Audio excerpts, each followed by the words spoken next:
திரும்பி போய் கேட்டால் சுவாமி கோச்சிக்க மாட்டாரா? இப்போ தாண்டா வந்து கேட்டேன். எத்தனை வாட்டி வேணால் கேட்கலாம். இல்லை அப்போ ஒரு மாதிரி கேட்டேனே, இப்போ இன்னொரு மாதிரி மாற்றிப்பாரு. சுவாமி அதெல்லாம் டென்ஷன் ஆக மாட்டார்.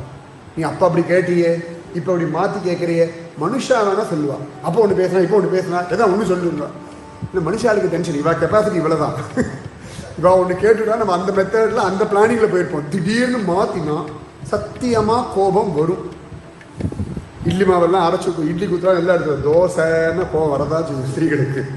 இப்படி தோசை பண்ணலான்னு தீர்மானம் இட்லின்னு கேட்டால் கடுப்பாக இருக்கும். முன்னாடி நாள் தான் இட்லி எல்லாம் வா தொட்டு இட்லி தட்டெல்லாம் கொண்டு தொட்டி மீதத்தில் போட்டிருப்போம். வேலைக்காரி 12:30 மணிக்கு தான் வருவான்னா இப்போ அதை வேற தேய்ச்சி தொலைக்கணும்னா கோவம் வரதான் செய்யும்.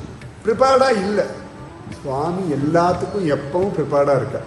ஆனால் அப்பப்போ மாற்றிக்கலாம், தப்பு கிடையாது. சுவாமி ஒன்றும் கோச்சிக்க மாட்டேன். அப்போ ஒன்று சொன்னீங்க, இப்போ ஒன்று சொன்னீங்க, அன்றைக்கி ஒன்று சொன்னீங்க, இன்றைக்கி ஒன்று சொன்னீங்க கேட்டால் ஆமாம் அன்றைக்கி அது சொன்னேன், இன்றைக்கி இதை சொல்கிறேன், அப்போ அது சொன்னேன்.